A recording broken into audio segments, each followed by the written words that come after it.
Bonjour et bienvenue à l'émission La Parole vivante. Cette émission, on comprend la Bible, on découvre qui est Dieu et quel est son plan extraordinaire qu'il a pour nous. Aujourd'hui, mon collaborateur, Martin Jalbert. Salut Martin. Salut Simon. Quel grand privilège de t'avoir avec moi ce matin. Pour nous, c'est le matin, mais peut-être les gens vont dire que c'est le soir, mais c'est pas grave. Aujourd'hui, Martin, il y a plein d'expressions québécoises qui prennent racine dans la Bible. Beaucoup. Plus qu'on le pense, je crois. Clairement. Aujourd'hui, j'aimerais ça qu'on puisse en voir une. L'expression « fais pas ton Thomas ».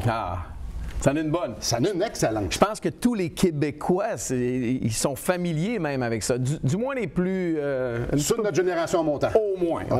Mais si tu le cherches un petit peu, tu fais une petite recherche sur l'Internet dans un dictionnaire, tu vas voir tout de suite une définition de « fais pas ton Thomas » qui signifie simplement de ne pas... Être incrédule. Incrédule, c'est-à-dire de ne pas douter, de croire. Je te le dis, crois-moi, fais pas ton Thomas. Ah oui, j'ai pêché un poisson, je te le dis, là. Fais pas ton Thomas, là, c'était vrai. Là. Exactement, c'est l'expression. Mais cette expression-là vient de où? Pourquoi? Pourquoi que c'est pas « fais pas ton Simon » ou « fais pas ton Martin ». Bien, c'est à cause que c'est relié à une histoire de la parole de Dieu, cette histoire-là de Thomas. Je fais une petite parenthèse d'histoire, puis ceux qui sont pas du Québec, qui écoutent l'émission, vont peut-être être perdus un petit peu, mais nous, au Québec, on a été pendant plusieurs années, grande majoritairement, catholiques. Alors, il y a beaucoup des expressions, des façons de tourner les phrases ou des choses, des points qui relient à ce que l'Église catholique enseignait. Alors, c'est pour ça qu'on a fait pas ton Thomas, parce que l'Église catholique utilisait quand même passablement la Bible. Bien, exactement. Mais les gens, en général, tout le monde allait à l'église. Ben oui, c'est pour ça qu'on a des psychoses d'église. Partout. Oui. Malheureusement, ils ferment partout également. Et à chaque dimanche, on lisait une portion des Écritures. On n'en lisait peut-être pas beaucoup, mais ce sont tous des histoires qui étaient familiers à Monsieur Tout-le-monde. Donc, fais pas ton Thomas, c'est une histoire fameuse de la Bible. En fait, qui était Thomas, Simon? Ben, c'est un peu ça parce que moi, si je me fais dire « fais pas mon Thomas », c'est péjoratif. C'est pas un compliment. Exactement. Alors, lui, quand on dit Thomas, devrait-tu le prendre d'une façon négative? Judas, on le sait, c'est quand même assez évident. Thomas, es-tu dans la même ligne que Judas? Es-tu sur la même tablette? C'est qui, Thomas? Bien, primo, Thomas, c'était un des 12 qui a accompagné le Seigneur Jésus pendant ses 3 ans et demi de ministère sur la terre. 3 ans, 3 ans et demi, peu importe. Donc, Thomas, il a été souvent avec le Seigneur Jésus, avec Pierre, avec Jean, avec Jacques, avec bien d'autres qu'on connaît bien. Donc, Thomas, il a vu Jésus de très, très près. Et il a vu des choses exceptionnelles. Il a vu Jésus calmer la tempête. Il a vu Jésus nourrir des milliers de personnes avec quelques poissons et quelques pains. Donc, ressusciter des morts. Thomas a vu des choses grandioses, glorieuses, surnaturelles, des choses que personne n'a jamais vues avant. Thomas a vu ça. Exactement. Mais il y a quelque chose en Thomas qui arrive à la fin et qui fait comme lui, il ne croit pas que Jésus t'ait ressuscité. Mais on va y revenir un petit peu plus tard. Fait que c'est un peu spécial qu'il a tout vu ce qu'il a vu. Puis à la fin, il fait « ça marche pas ». Qu'est-ce que ça nous dit à propos de Thomas? En gros, j'aimerais dire, tu t'as posé la question, cette expression-là est assez négative. Ouais. C'est pas positif. Mais j'aimerais ça peut-être qu'aujourd'hui, on puisse changer notre fusil d'épaule sur la personne de Thomas. En fait, personnellement, je crois que Thomas était pas pire que les autres.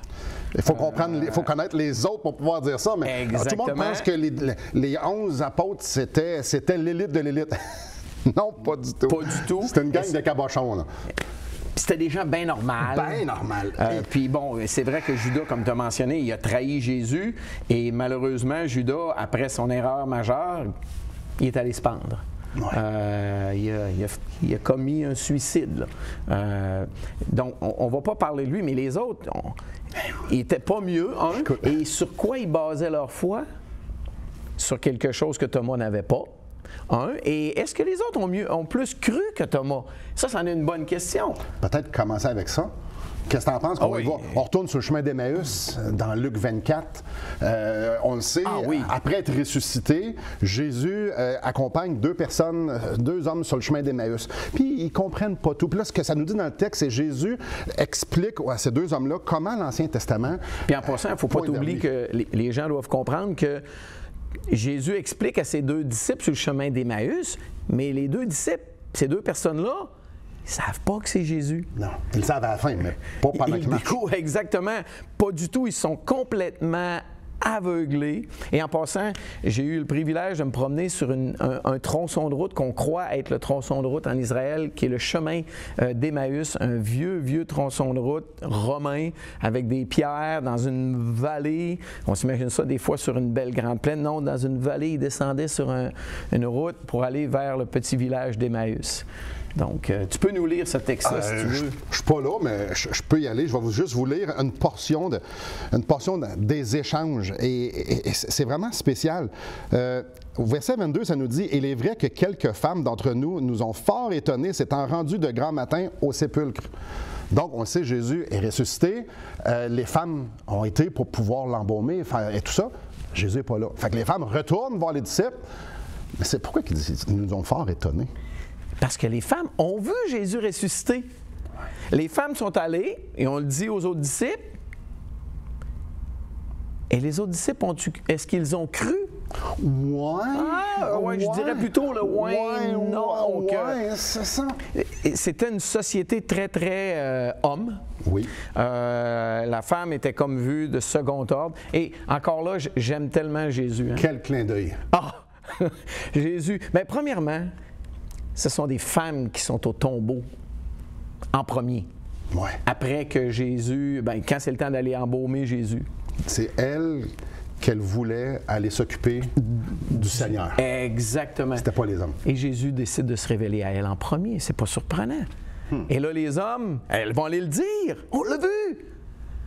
Ah, mais c'est des femmes qui ont dit ça. Et ça n'a pas de sens de toute façon. Ah, c'est triste. C'est très triste. C'est très triste. Donc, Thomas n'était pas le seul à être un Thomas. Exactement.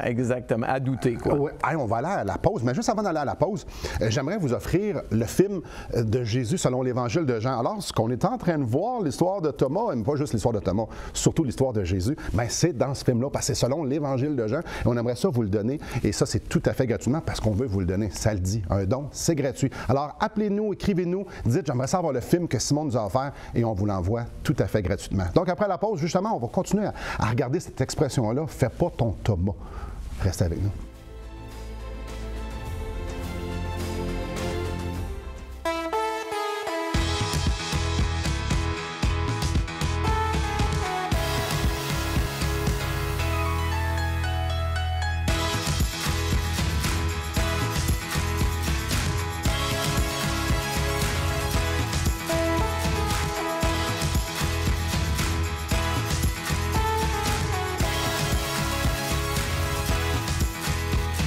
Pour en savoir plus, visitez radioespoir.ca. Rebonjour à vous. Martin, on vient de parler des femmes. J'aimerais juste qu'on revienne un instant. Parce qu'aujourd'hui, j'entends encore et encore des gens dire « Ouais, mais dans le temps de Jésus... » puis la Bible, hein? Ouais, mais puis la Bible est misogyne, puis Dieu est misogyne, puis c'est tout à propos des hommes, puis rien que des hommes. Ouais, non. Non, pas du tout. Est-ce que c'est vrai que dans ce temps-là, les femmes avaient une place de second ordre? Tu l'as dit tantôt, malheureusement. Oui. Mais est-ce que Dieu est misogyne? Est-ce que Jésus était misogyne? Non. Bien, il y a une parole que tu pourrais nous lire dans Jean. On était là dans l'histoire, pas dans Jean, mais dans Luc. Quand Jésus... ouais, tu vas retourner à la même place. Vas-y. Mais Luc, voyons, je vais finir par le trouver. Jésus est en route avec ses deux disciples-là. Puis là, les deux disciples vont dire, il est vrai que les femmes nous ont fort étonnés. Lis-nous les paroles de Jésus à la fin. Je vous lis le verset 25. Ô homme sans intelligence... Ô homme sans intelligence. Et dont le cœur est lent à croire tout ce qu'ont dit les prophètes. À croire. Jésus les remet à leur place. Exactement. Puis en plus, quand il dit les prophètes, il est en train de faire référence à quoi? À tout l'Ancien Testament que les Juifs avaient dans leurs mains depuis des décennies, des siècles. Ouais. C'était écrit que Jésus était pour ressusciter. Jésus a enseigné qu'il était supposé de ressusciter. Aïe, aïe, aïe. Fait que Jésus remet le tableau. On remet les hommes à leur place. Exactement. Et avec raison.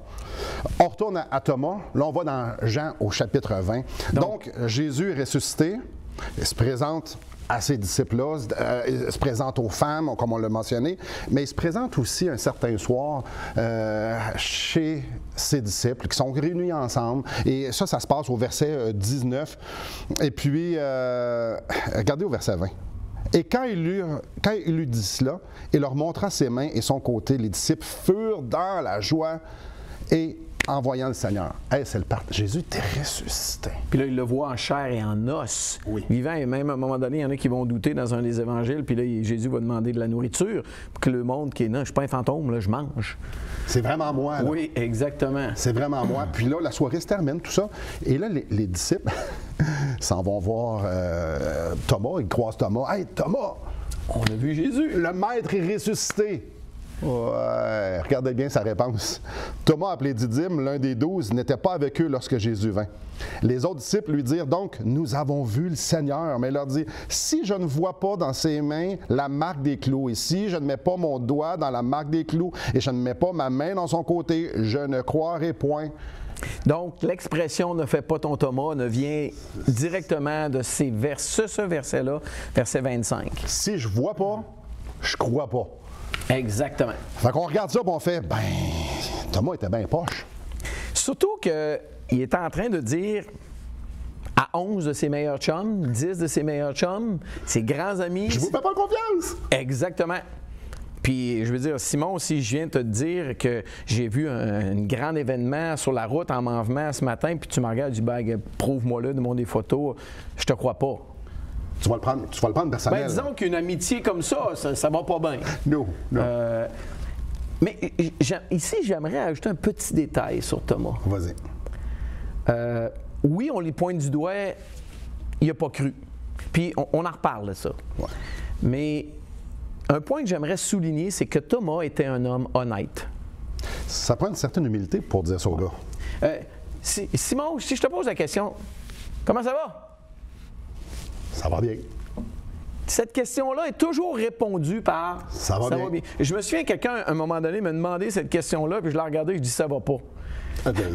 Sa réponse, il était sonné. Il dit « ouais, ça, c'est rare qu'on entend ça ». Littéralement, il m'a dit ça.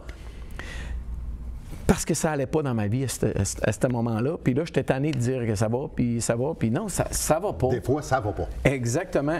Et Thomas, c'est un homme qui est honnête. On va le découvrir dans d'autres textes aussi. Mais Thomas, regarde, je crois qu'il voulait croire comme tout le monde, mais il n'était juste pas capable. Mais ça n'a pas de sens. Attends un petit peu, là. Il est mort. On l'a mis en terre. Vous autres, vous me dites qu'il était là hier soir. Pas nécessairement que c'est hier soir. Les gars, voyons. Normalement, lorsqu'on va à des funérailles... on s'attend pas que le mort va se réveiller, là. Ben, on va pas être avec le mort 3 jours après dans la maison à jaser puis à manger, là. Ça, c'est clair. Thomas... Puis, tu viens de nous lire l'histoire de Jésus sur le chemin d'Emmaüs. Les autres, est-ce qu'ils croyaient plus? Ben non. Ils n'ont pas cru, les femmes. Ils ont été étonnés. Mais c'est quoi cette histoire-là? Ils n'ont pas cru, ils ont été aussi incrédules jusqu'à ce qu'ils le voient. Et non seulement ça, ils ont couru pour aller voir. Il faut valider. Leur parole, c'était pas assez. Non. Un peu. S'il est ressuscité puis il n'est plus dans le tombeau, alors pourquoi tu vas voir dans le tombeau? Il n'est plus là. Et les femmes te l'ont dit. Non, ils n'ont pas cru, les femmes. On va aller vérifier si les femmes sont menteuses. Ici, c'est trop... Mais un instant, c'est gros. Quelqu'un qui ressuscite, Martin. Puis... Et ça, c'est le point majeur. Quelqu'un qui ressuscite des morts. Et je crois même que Dieu comprenait ça. Et c'est pour ça que Jésus s'est présenté là aux disciples, parce que tu ne peux pas juste croire une personne qui l'a vu, mais regarde, baser la foi de tout le monde sur une personne. On en parle encore 2000 ans plus tard aujourd'hui. Il y a juste une personne qui a vu Jésus ressusciter. Ça ne tient pas la route. Et Jésus comprenait ça. Et une des preuves que ça comprenait, verset 27, Jésus dit, avance ici ton doigt et regarde mes mains. Avance aussi ta main et mets-la dans mon côté. J'ai dit, non, je comprends que tu aies des doutes. Je comprends. Tu n'as pas lu le début du verset 26, mais je trouve ça intéressant parce que Jésus se présente aux autres, ils croient, ils sont tous excités, il le dit à Thomas, puis Thomas ne croit pas. C'est écrit 8 jours après. Après quoi? Après que Thomas ait douté. Les disciples étaient de nouveau dans la maison et Thomas se trouvait avec eux. Ah ben, soudainement, il est là. Et moi, je crois que Jésus a fait exprès de revenir pour voir Thomas et tous les autres, pour que les autres et Thomas puissent croire et que nous aussi, on puisse avoir ces témoins-là, pas juste un, là. Et Jésus a fait exprès de revenir pour confirmer sa résurrection à Thomas et aux autres, et à nous. Il ne voulait pas le laisser, je m'en ai dit dans les limbes, non. Il ne voulait pas le laisser dans le doute, il ne voulait pas le laisser dans l'inconnu. Il dit, non, je vais aller me présenter à toi, je veux que tu saches que je suis qui je suis. J'aimerais, avant d'aller à la pause, vous faire un autre cadeau. Le livre Destination finale de Marc Cahill. Tout ce que vous avez besoin de faire, même chose que pour le film, nous écrire, nous téléphoner, et on vous l'envoie gratuitement. Pourquoi avoir ce livre-là? Mais tout simplement, Marc Cahill prend les Écritures puis il dresse un portrait de qui est Dieu. Qu'est-ce qu'on fait sur la terre? Qu'est-ce qui arrive après? Et l'intervention que Dieu a fait en Christ pour que nous puissions être non seulement réconciliés avec lui, pour que notre vie puisse avoir du sens. Donc, on aimerait vous le mettre entre les mains tout à fait gratuitement, communiquer avec nous et on vous l'envoie. Et après la pause, on va continuer de creuser, on va continuer à découvrir c'est qui Thomas et surtout c'est qui son grand Dieu. Restez avec nous.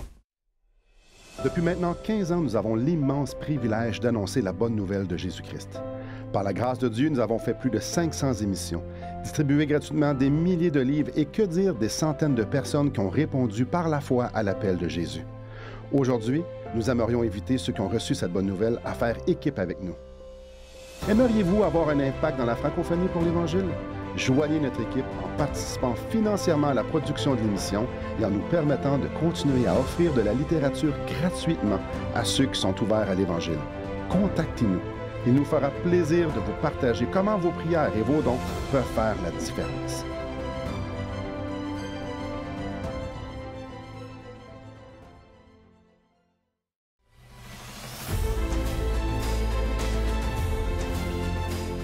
Rebonjour à vous. Martin, c'est spécial comment les expressions souvent sont culturelles. Nous, Thomas, c'est « fais pas ton Thomas »,« sois pas incrédule »,« fais-nous confiance », tout ça.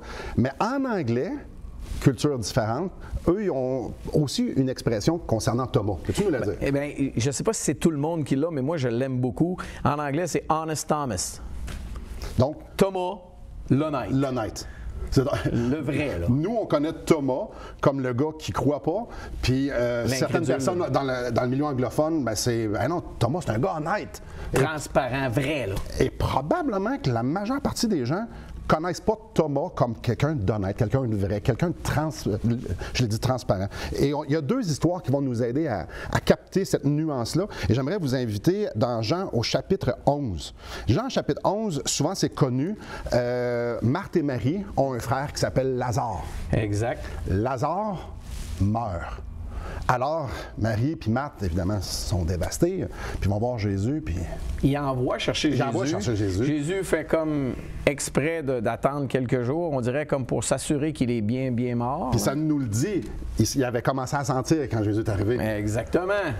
Et vas-y, je te coupe la parole. Non, pas de problème. Écoute, donc Jésus attend et finalement, quelques jours après, Jésus, il n'est pas en Judée où est-ce que Béthanie, le village de Lazare, de Marthe et Marie, il décide de retourner. Et là, les disciples sont un petit peu sonnés parce que là, ils entendent Jésus dire « Retournons à Béthanie ». Mais là, ça, c'est dans la province de Judée. Et dans la province de Judée, Jésus, il était sur la liste noire. Il n'est pas tant de bienvenu. Là. Il y a déjà du monde qui a essayé de le tuer.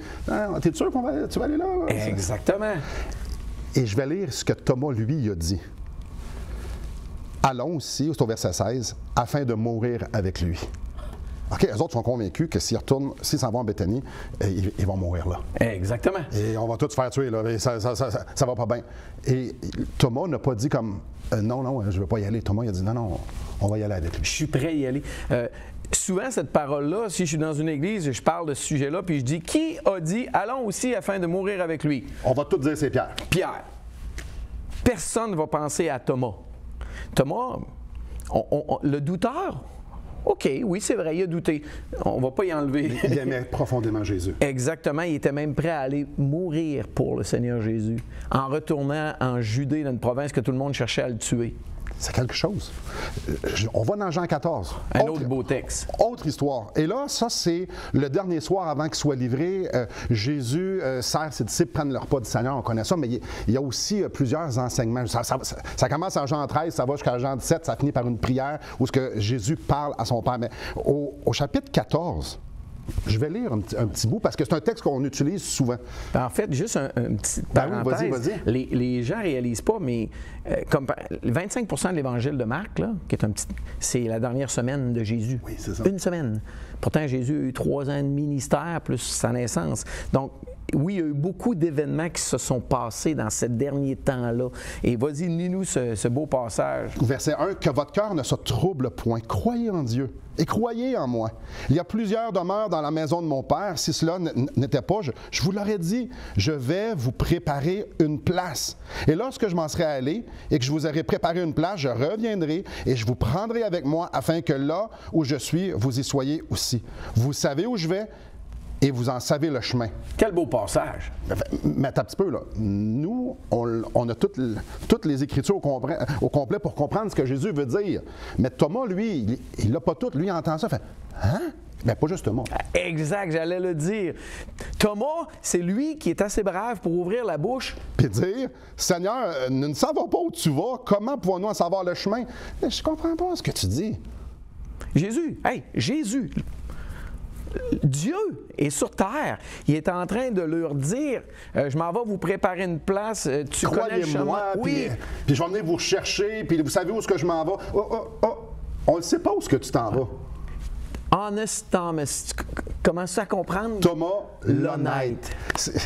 Et les gars qui sont là, sont très orgueilleux. C'est eux autres qui veulent savoir c'est qui va être assis à côté de Jésus quand il va venir dans son règne. C'est qui le plus grand des apôtres. Puis lui, il fait comme, il y a de l'air épais devant tout le monde. Moi, je comprends pas. Ça me fait penser. Il y a un professeur qui parle. Je me souviens à l'Université Laval, ici, j'étais en train de suivre un cours de mathématiques. Et là, le professeur nous regarde et dit « Ça va tout le monde? » Personne ne dit un mot. Je lève la main et je dis « Ça va pas. » Tout le monde part à rire. Je n'étais pas tout seul, OK? On est de même, l'être humain. Ah, je suis supposé comprendre, mais non, je comprends. Thomas, lui, est capable de le dire. Il est capable de le parler et de l'avouer. Même si ses amis, il va paraître un peu fou. Thomas est honnête, transparent et il veut comprendre. Oui, et pour ça, Seigneur, explique-moi-les. Exact. Et je vais juste lire la réponse que les gens entendent souvent à l'émission. Jésus lui dit, « Je suis le chemin, la vérité et la vie. Nul ne vient au Père que par moi. » Merci, Thomas. Sans la question de Thomas, on n'a pas ça. C'était nécessaire, mais Thomas, c'était lui le gars dans les 10 qui fait comme, hey, moi, je ne passe pas dans les 10, dans les 12, mais j'en soustrais un. Ouais. T'es bon en mathématiques, on tâche Judas, puis lui, il y en a un, donc il en reste 10 autres. Hey, moi, je veux comprendre, mais je le sais pas, le gars, ça n'a pas de sens. Explique-moi-les. Je t'aime, Jésus, je suis prêt à mourir pour toi, puis avec toi, qu'est-ce qui se passe? Fait que quand on arrive au chapitre 20, puis il dit, notre maître est ressuscité, il fait, ouais, là, moi, ça n'a aucun sens, ça. Thomas continue d'être qui il est, vrai, transparent, honnête. On a le vrai Thomas, on a la vraie mesure avec lui quand il parle. Il n'essaie pas de paraître.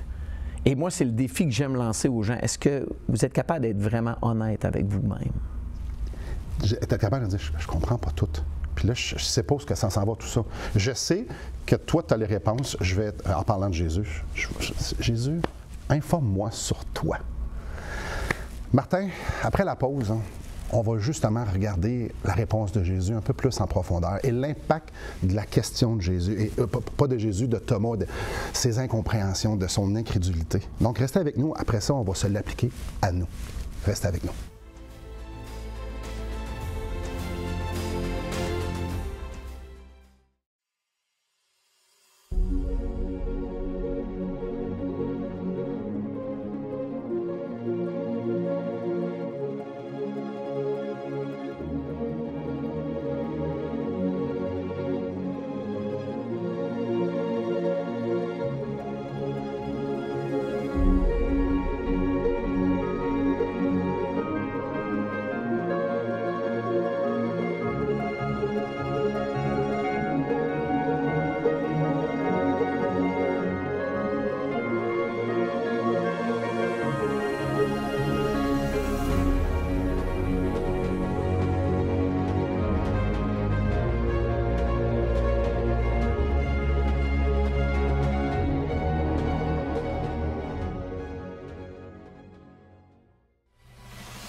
Bonjour à vous.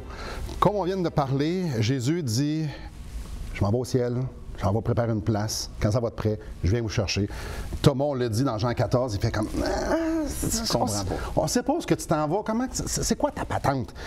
Puis Jésus lui répond, je suis le chemin, la vérité et la vie. Nul ne vient au Père que par moi. Est-ce que les fils se sont connectés dans la tête de Thomas? Peut-être, on ne sait pas. Ça a dû commencer. Et je crois que c'est le cœur de l'émission qu'on veut partager ici. Les gens, qu'est-ce qu'il y a après la vie sur Terre, Simon? Ouais. Comment on fait pour accéder à Dieu? C'est les grandes questions, ça. On appelle ça des questions existentielles, parce que ça a rapport à notre existence. Jésus répond, nul ne vient au Père que par moi. Je suis un des chemins? Non, c'est le chemin, la vérité et la vie. Pour avoir la vie éternelle, dans la présence de Dieu, la vie après cette vie terrestre, il faut seulement passer par Jésus. C'est la seule, il est le seul chemin. Il n'y a pas d'autre façon d'aller à Dieu que ça. Et Thomas a goûté à ça. Parce que quand, justement, on l'a dit tantôt dans Jean 20, moi, je ne croirais pas si je ne mets pas mes doigts, tout ça. Jésus se présente à lui, puis il dit, ben mets-les tes doigts, mais je n'ai pas tout lu le verset tantôt, verset 27. Il dit, mets-les dans mon côté, et ne sois pas incrédule, mais crois. Crois que je suis ressuscité. Crois que je suis celui que je dis être. Et la réponse de Thomas, pour moi, vient faire en sorte, OK, là, toutes les fils se sont touchés. Là, il a cru. Thomas lui répondit, mon Seigneur et mon Dieu. Il regarde Jésus et il fait comme, c'est toi? Tu sais que Simon, c'est le premier à reconnaître Jésus comme son Seigneur et son Dieu. Ouais. Les autres, ils l'avaient vu pourtant. Mais Thomas, quand il le voit, lui, là, tu le dis, les fils se touchent. Il comprend. La lumière est là. Et il comprend que le salut de l'être humain, c'est comment? C'est au travers des mérites de Jésus-Christ par la foi. Et le dernier verset, quelques versets plus loin, ça dit, « Mais ces choses ont été écrites, mais Thomas a mis son doigt dans le trou du Seigneur Jésus afin que vous croyiez que Jésus est le Christ, le Fils de Dieu, et qu'en croyant, vous ayez la vie en son nom. » Il l'a fait pour moi, il l'a fait pour tous nos auditeurs à la maison. Thomas a mis la main dans les trous du Seigneur Jésus pour que moi je croie. Alors, je vous pose la question.